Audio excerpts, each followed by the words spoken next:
नमस्कार, लोकतंत्र मिररच्या टॉप 25 मध्ये आपल्या सगळ्यांचं स्वागत आहे। मी आहे आपल्यासोबत पल्लवी।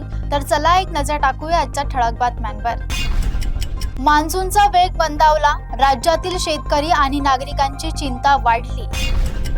कोयना धरणातील पाणी उपशावर 31 ऑगस्ट पर्यंत शासनाची बंदी।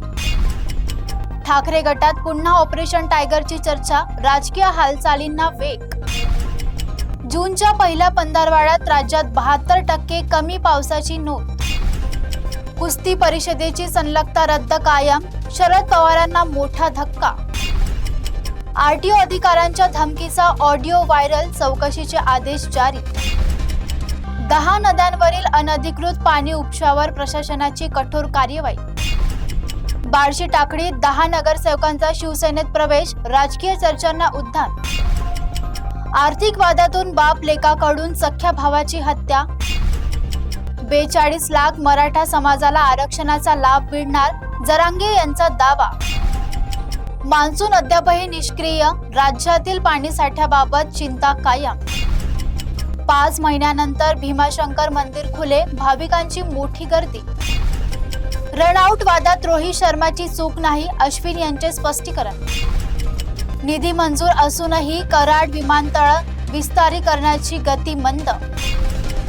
जान्हवी विरकरची भारतीय महिला अंडर-19 क्रिकेट संघात निवड। LGBTQ अभिमान यात्रेत समानता आणि हक्कासाठी जोरदार मागणी। महायुतीतील वाद चिघळला, गणेश नाईकांची गाडी अडवण्याचा प्रयत्न। कळंबोलीतील भीषण अपघातात 4 जण गंभीर जखमी। राहुल गांधी मानहानी प्रकरणाला विशेष न्यायालयात नवे वळण। मुदत संपूनही हजारो लाभार्थी रेशन धान्यापासून वंचित। राज्याचे विधिमंडळ अधिवेशन 10 जुलैपर्यंत चालणार। शक्तीपीठ महामार्गासाठी 298 गावांच्या भूसंपादन प्रक्रियेला वेग। एसटीची 10% हंगामी भाडेवाढ आणखी महिनाभर चालणार। रस्ता सुरक्षा जनजागृतीसाठी परिवहन विभागाचा 25% आराखडा। सीएनजी दरवाढीचा फटका, पुणेकरांच्या खर्चात पुन्हा वाढ।